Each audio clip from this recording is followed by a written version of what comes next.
Hello and welcome to Just Films and That, the podcast that celebrates films we think might be underrated, underappreciated, or we just really wanted to talk about them. As well as this podcast, you can find us on the television every Friday night on the local TV network, but we'll talk more about that at the end. For now, I am your host, Alice Oliver. With me, as always, is Josh Hallam, and this week it was his turn to pick the film, and he went with Saturday Night Fever from 1977. So, let's get to it.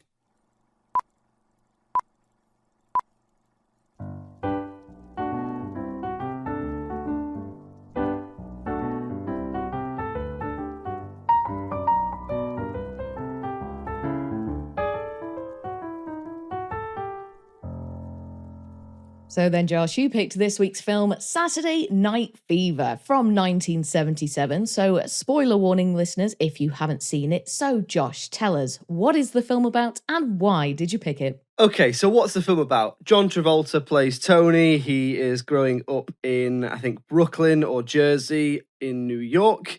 He is working a pretty much dead-end job. He strives for more from his life. He strives for more from his friends. He has big dreams of being a star, being happier, being wealthier, all these things. And he really comes alive when he's on the dance floor on a Saturday night where he gets his, I think this is where the title comes from, Alice, Saturday Night Fever.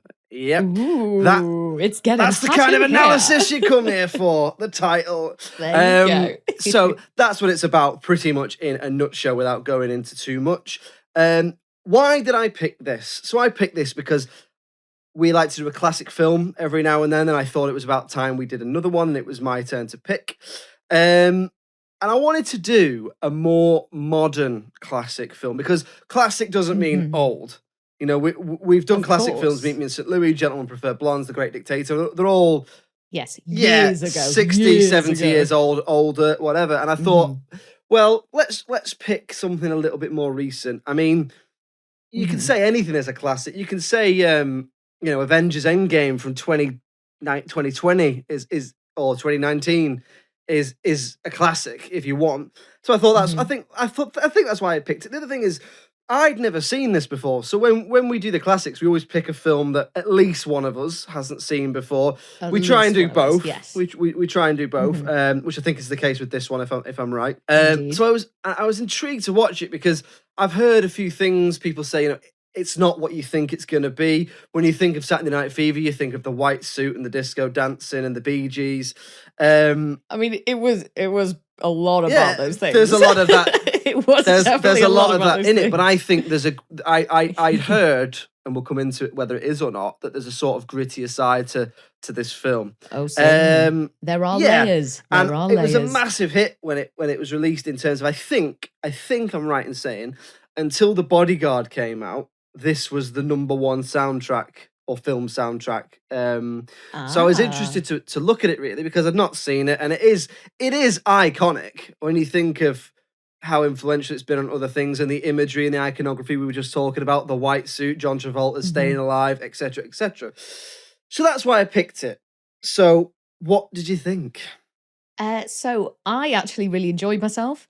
I kind of thought I would, because as I've said before a few times now, when things are music heavy, I'm quite invested.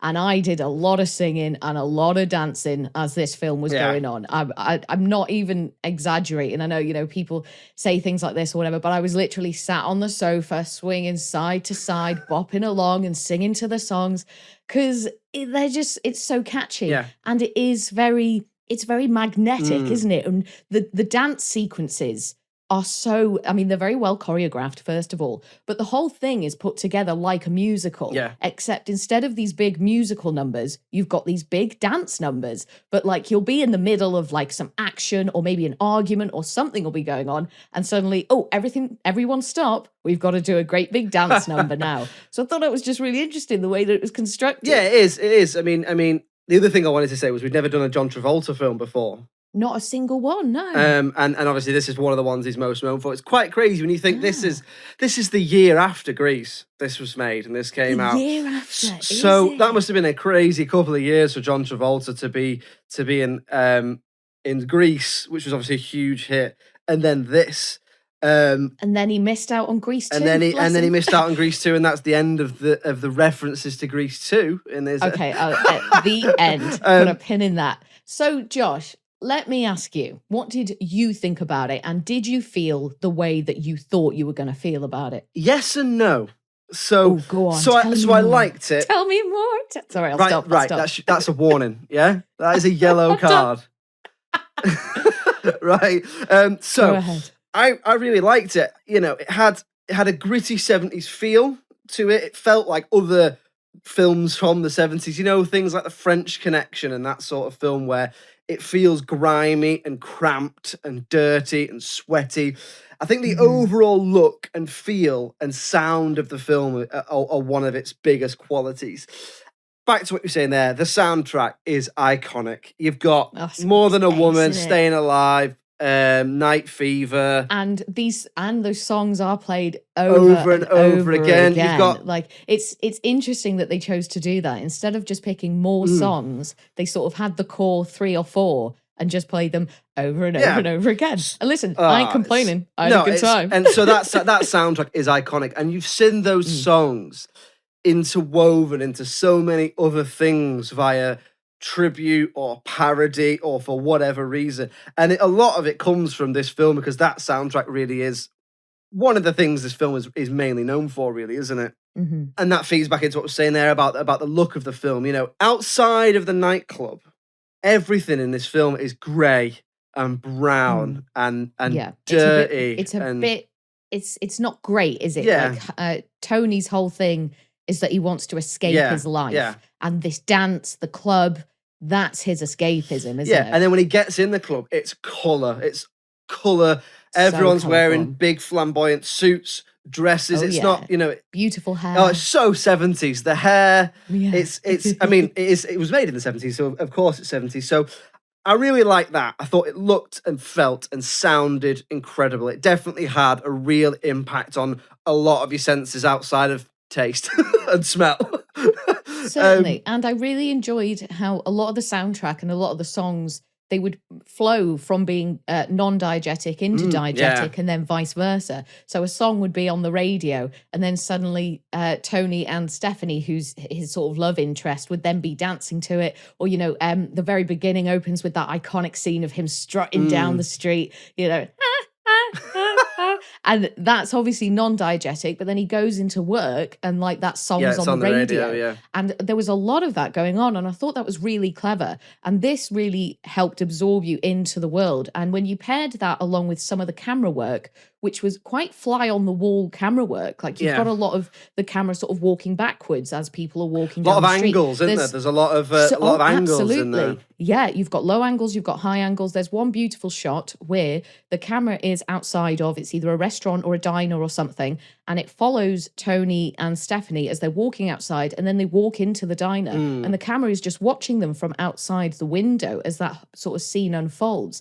So it did a really good job, I think, of immersing you into that world through the sound, through the soundtrack, and the camera work. Yeah, absolutely. It really does immerse you in that world and hits you, you know, like I said, hits every sense.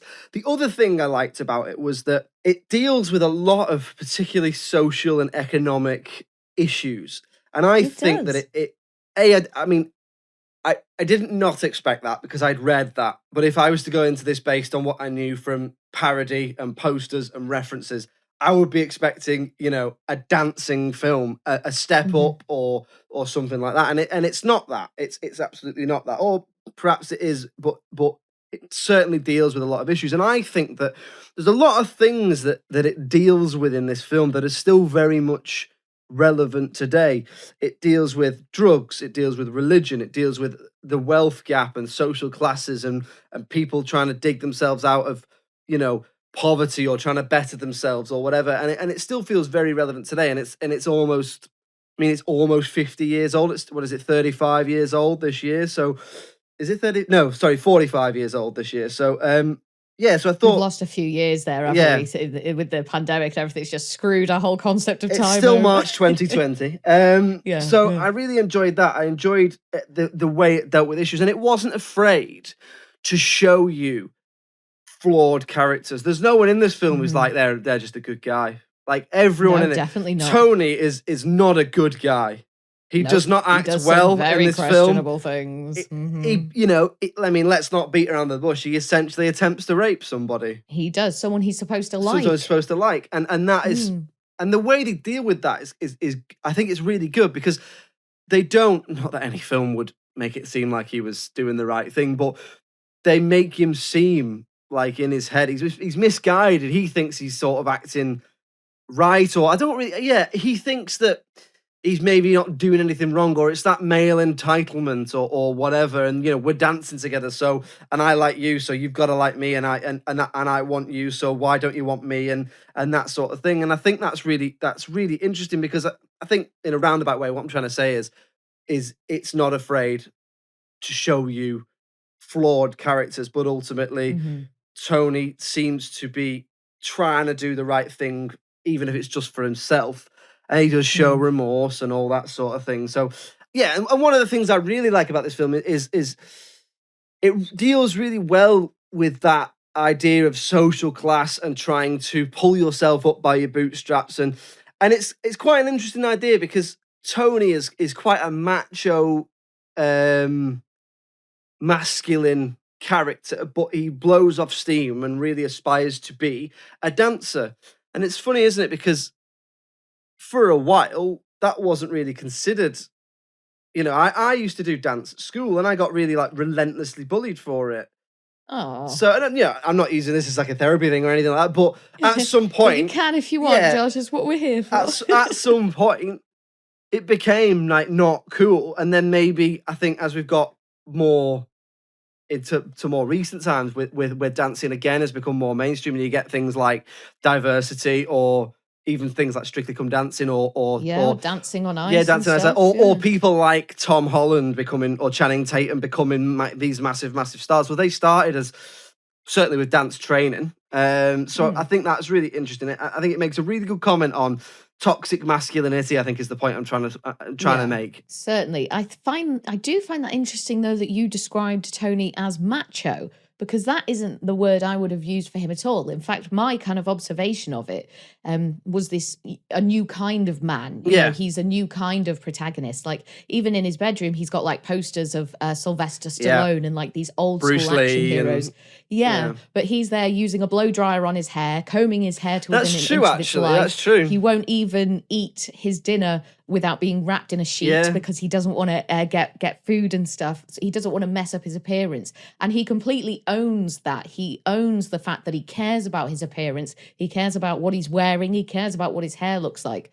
But to sort of come off what you say about him being macho, he does have quite a violent streak to him as well. And obviously one of the running narratives throughout the film is that they've got this beef going on with a rival gang or whoever it is, these, group of people on the other side of town who they think that they've beat up one of their friends. So then they're planning this raid, aren't they? They're planning to go over there. It's like, oh, we're going to beat them up, and they end up crashing their car into the building and stuff like that. So he has got those undercurrents. But it's like it's the dance that's his escape. Yeah. That's always what he'd rather be doing. Like, the whole film is just bits of his life broken up with these dance sequences, and that's where he'd rather be at all times. Yeah, that's an interesting point. So maybe, like you say, it's a new type of man, or it's a new type of man for the 70s, which is that he's still very masculine, but he cares about his appearance. He's very what we would say now is metrosexual, whereas back then you might think of heroes as rough around the edges sort of thing. Yeah, massive muscles. Kind of always looking for a fight. And there is touches of that, but it isn't the overarching thing, is it? And he's not always looking for a fight. He is always usually just looking for a dance. Yeah. Just bouncing off that as well, there is a bit of a blend of genres at times, because sometimes the gang, the group of lads, they do things that are quite not childish, but you just kind of remind you of how young they are. Yeah. Like the way they talk about things, the way they talk about girls. I think there's one scene where they're playing basketball or something. And then, the way that they act in the club and stuff. But then in between this, you've got this quite violent, tendencies and, this sort of gang culture gang that mentality, they want to be a part of. Yeah. So I thought that was quite interesting how they sort of blended the two together. And then when you've got all that happening with this Bee Gees soundtrack, which is Yeah. obviously quite light-hearted and quite romantic, it just makes for a very interesting viewing experience. And it just makes you feel so many different So things. did you like And it then then? I did like Yeah. it. On the for the most part, I did like it, and I liked it much more than I thought I would. There certainly are issues that Yeah. we'll definitely come on to in the dislikes, but overall, I was really impressed, and it wasn't just like you say, it wasn't just about the flash. It wasn't just about it wasn't just about the dance, and it wasn't just about the hair and the clothes and looking fabulous. It was about all these other kind of social things going on as well. And there's a real kind of dark undercurrent of one of his friends, so one of Tony's friends. He's got a girl pregnant, and he keeps saying things like, "I've got no one to talk to. Like, what do I do? What do I do?" And he doesn't know what to do. And we keep coming back to this, and we keep having the same conversations where he's just trying to talk to people about it, but no one's really that interested. And then eventually he dies, doesn't he? Because he falls off the bridge, and it's kind of like is that a suicide? Yeah. Is that just him not caring about his life enough? Recklessness. He was exactly to be doing something so reckless. And I thought that was really interesting because every time he spoke, like whether it was to Tony or whether it was to Tony's brother, obviously who was a priest and now he's back. So he thinks, oh yeah, I can talk to this priest. He'll want to hear what I have to say and he can help me, but he doesn't help him either. And it just keeps coming back to this. And it's like, oh God, this guy's really struggling. Oh, but now we're dancing again and the Bee Gees are playing. It's like, oh, this was fun and it's great. And then he dies at the end. And it's a bit like, oh, kind of packs a little punch, I think. Yeah, it really does. It does pack a punch. It's a good way of putting it. That it into, like you say, it cuts between, interweaves happy dancing and them living their lives, in which they pretty much seem to be unhappy or unmotivated or unambitious or whatever. I thought that John Travolta's performance was really good, but I also thought that, I think it's pronounced, Donna Perkow was really good in it, who played Annette. Mm-hmm. Annette, I thought she was incredible. I've not seen her in much else. I thought she was brilliant in this, especially towards the end. She had quite a difficult task as well, sort of playing that character. And she's interesting as well because you've got, it's not a role reversal, but you've got this young girl who's obviously, she's quite keen to be sexually active. Yeah. And especially with Tony, and she's very forward and she makes it very clear that she wants to have sex with him. And then that's obviously the feeling isn't reciprocated. And it's just interesting to, I guess, see a woman like that in the 70s in, a film sort of that was made this long ago. She isn't, just kind of prim and proper or, trying to repress her sort of animal instincts or whatever it may be. It's like she has these sexual desires and she's very vocal about them.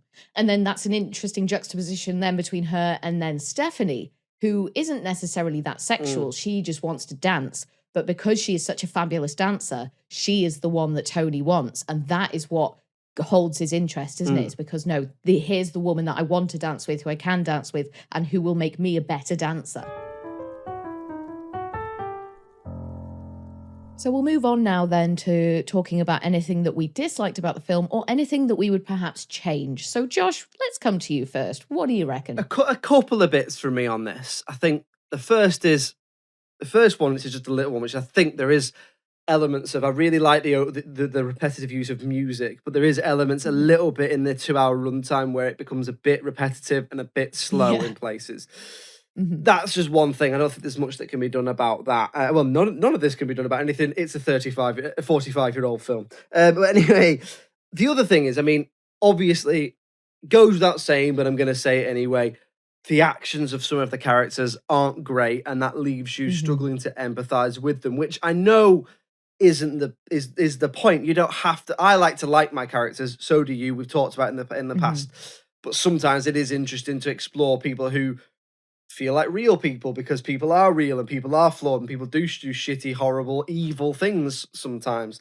But I think with this I think one of the issues I found was that there's a lack of exposition at the beginning between Tony and his mates. So it took me a little while to figure out who they all were.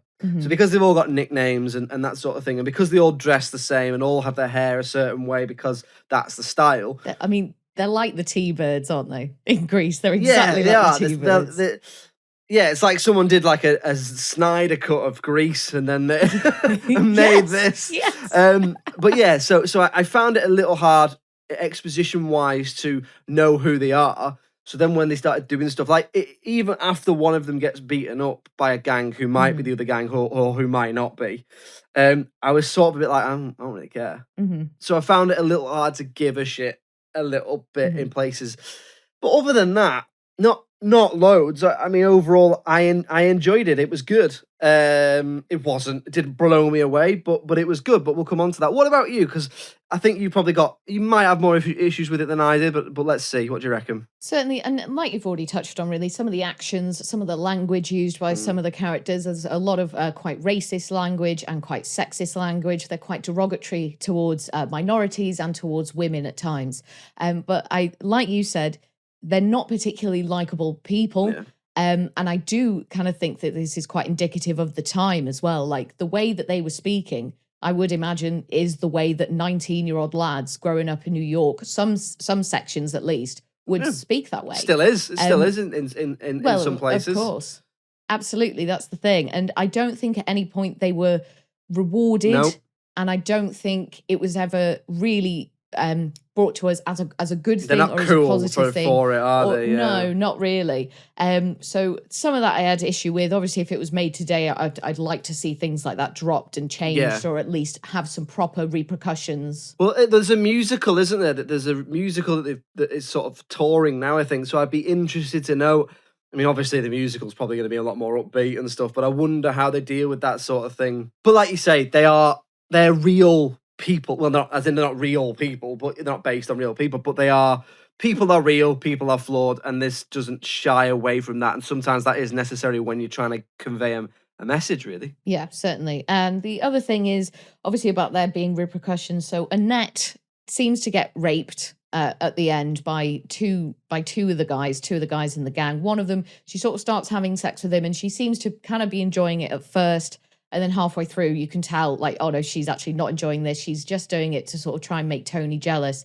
And then that guy goes into the front of the car, and then his mate goes into the back of the car and then rapes her there. And there is no repercussions for this. There's no character sort of telling them off. There's no prison sentence. There's no, nothing really happens after that, which it felt like a bit of a letdown, because it's sending out a bit of an odd message, because Annette wanted to be sexually active before, and she was lusting after Tony, and she was being a bit inappropriate with him, granted, but she didn't force herself on him necessarily. And then for that to happen to her, it almost felt a bit like, oh, listen, women, if you try to be sexually active, or if you try to just be sexual, this is what happens to you, and like this is your punishment. So I could have just done with something like some punishment for them, like maybe get punched in the face, or maybe if one of them had fallen off the bridge or something. Yeah. Do you know what I mean? Yeah, the only one who's not horrible to her is the one that dies, isn't he? Yeah, exactly. I mean, there is nothing more for me to say on that. You are absolutely right. I think just to add to it one little thing, which is I'd like to have seen I got a happier ending. Yeah, certainly. Well, and that brings me on to my next point, I think, which is about the ending. So it felt very abrupt. It felt like we didn't really get any resolution. And listen, I don't always need they lived happily ever after kind of ending. And I appreciate films that when they take a risk and when they don't do that, and that's fine. But when it ended, so we've got Tony and Stephanie, who are just kind of having a chat and hugging on her windowsill in her apartment. And then it just ends. And I was like, oh, okay. So what happened? What happened to all those people? What happened to Annette? Did the guy who fall off the bridge actually die? Like they were searching for his body. We never found him. What happened to his girlfriend who was pregnant? Like it just felt incomplete a bit. Did you feel that? Am I just sort of seeing that? I didn't feel it at the time. I didn't not feel it as well. But now that you've mentioned it, it's funny. You are. I would probably agree, because it did feel quite long as well. And for a film that felt quite long and quite repetitive in places, perhaps a better resolution. I mean, Tony moves to New York and him and Stephanie agree to be friends after he's, tried to rape her. But then there's nothing more to it, really. I think when you pay a lot of attention to the supporting characters like this film does, particularly Annette, and particularly his brother. I'd like to have seen a bit more of an ending. Oh Doesn't even yeah. have What have to happened be with his happy. brother? See, I'd It goes on. completely It goes on. forgotten I think about he. his I think brother. he. He I drives think off, doesn't he, into the he goes to sunset? live in. He goes off to live in a DOS house, or goes off Mm, to live in digs or something like that, as in a house share with people. But yeah, I would agree with that. A mm. happier or more rounded ending. More rounded, yeah. I Yeah. don't want to say it had to be happy, because sometimes I get, sometimes I think, oh, so and so was such a great villain, I would have loved to have seen them win or whatever. But with this, something else just needed to happen, I thought. And finally, I didn't completely believe that Tony would have been willing to get into a fight that way, because of how much he cares about dancing. So obviously he cares Yeah. about not only how he looks, but that his body can work. Like, these were some pretty aggressive fights. Imagine if his legs had been broken, his arms had been broken, if his face, like, he got a bit of a bruise on his face, but it wasn't too bad. But that could have gone a lot worse. Like, we saw his mate in the hospital, who was like in the hospital bed, couldn't get up, completely bandaged, sort of from head to toe. I just don't totally buy that Tony would have been in for it. Yeah, I mean, like you say, dancers are like any athlete. They have to look after their body. I mean, if you And he you ever took it see, very seriously. yeah, I mean, if you ever see dancers, I mean, Jesus, you'll be hard pressed to find a fitter person. Yeah. than What's a- the than a- body than- fat percentage on that? Like 5% or something? Like, whoo.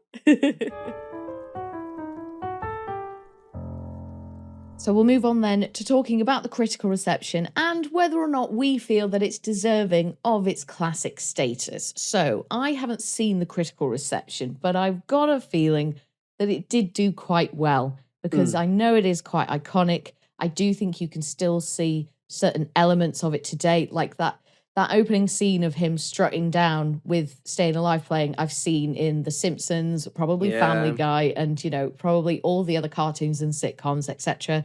There was also one scene actually where it's evening and they're sat on a bench looking at a bridge, and I feel like that scene has been parodied a few times as well. So there's definitely still, it has reverberated through the decades, shall we say. I reckon it got at least a 7.5 critically. At least a 7.5. I think I'll go bang on like 7.5, and I'll sit there. Okay.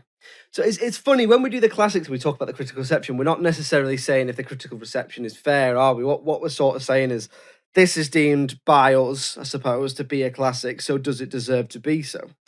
So, looking at the critical reception anyway, the IMDb at the time of recording is 6.8 out of 10. Oh, that surprises me. Yeah, I was quite surprised by that. Then over on Rotten Tomatoes, the audience give it a similar 71%. Oh.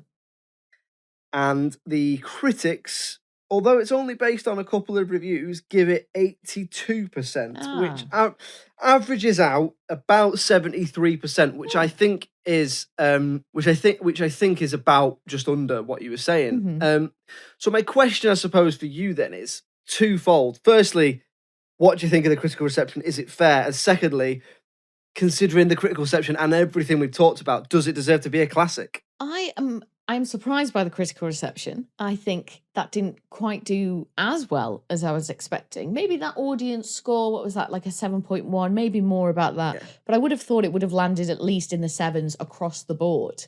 I wonder if it is appropriately rated, but the thing is with the classic films, and something that I do like to try and do, is put myself in the mindset of someone back then and try and think about what are the films you would have seen so far, what are some of the things that are about to come after. And for me, this just kind of really stood out of having this interesting mix of, this dance and the costume and the hair and all this fancy stuff, and then all this other grim shit that's going on alongside it. And at times the balance maybe was a bit off, but I thought that it blended really nicely. And you got such a great physical performance, not only from John Travolta, but from many of the cast in there. So I feel like it's a little bit underrated, Josh. I'll be honest. You think it's underrated? Just a little bit. An underrated classic. I was just really. It definitely made me feel something, and it made me feel something that I just wasn't expecting. I thought it was going to be all mouth and no trousers. I thought it was going to be all hair, no substance. Do you know what I mean? I wasn't expecting. Especially with this Bee Gees, how deep is your love, like soundtrack going all the way through. I just wasn't expecting it, I think. So I think, you know what? I think because it surprised me, That's probably why. Because Okay. and that's why I feel maybe it is a bit underrated. I do think it's a classic, and I do think people still talk about it now. You know what it did for the Bee Gees, and it's kind of cemented them and those songs in particular. Like, if you're not playing "Staying Alive" at your a wedding night, like, are you even married? Sort of thing. It's like that sort of thing, isn't it? What about you? What is your take on this? I mean, critically, 73 average is probably about what I'd give it, maybe even a little bit higher in terms of my enjoyment of the film. I thought it was good, I thought it was flawed, and I did have a few issues around empathizing with the characters, or in fact, not even empathizing, just following who was who and that sort of thing. And obviously, like we said, some of the actions of the characters, although it is portraying them as flawed. However, we're deciding if it's a classic or not, and I cannot look past the white suit, the Bee Gees, the strutting, the dancing, John Travolta. I mean, I would say more people, if you said to me John Travolta, I would think of him in the white suit doing the pointing to the ceiling more than I would think of Danny Zuko. I think of that more. I mean, they're both iconic, but if you said to me specifically John Travolta, I'd say this over Grease. So not Face Off, no. No, not not Primary Colors or Battlefield Earth or any of the ones. So I think, it's just, I can't look past the legacy of how famous certain points of the film are. It's got a great soundtrack, and I think it's definitely worth a watch, even if you could almost say to people, this is what it was like in certain areas of New York in the 70s. It might be quite an interesting piece to look at in that sense. And it certainly does some exploration, and like what you were saying, in terms of masculinity versus image and self-image and all that sort of thing. So yes, it is a classic because its legacy is just undeniable, I think, and its influence. I think it just really gave an image to those men at that time who did want to care about their hair and did want to care about their clothes and stuff and their appearance, and to dance in that way. And that stuff, like, not only is it cool, it's pretty impressive. So, you shouldn't be feeling like you can't do that just because all the heroes and all the protagonists that you've seen so far in cinema are one way, are these beefcakes with giant muscles and guns and in the army and all this. It just brought something a bit different, I thought. Okay, so there we go. Saturday Night Fever is a classic, and we deem it so. There you go. You heard it here. Probably not first, ladies and gentlemen. Probably not first. Probably not even second. So, Alice, from Saturday Night Fever to whatever you're picking next, you've got a look on your face. Okay. What are we going for next week? Yeah, I think this can go one way or the other with you, Josh, but we're going to watch something a little bit different. Don't poo-poo it until you've heard it. Next week, we're going to watch and analyse Catfish. The documentary. Interesting. Okay. Interesting. Well, I will watch that and then we'll talk about it, because that is the concept of the podcast. That is. Good thing you remembered, and good thing you reminded everybody. Yes, it is.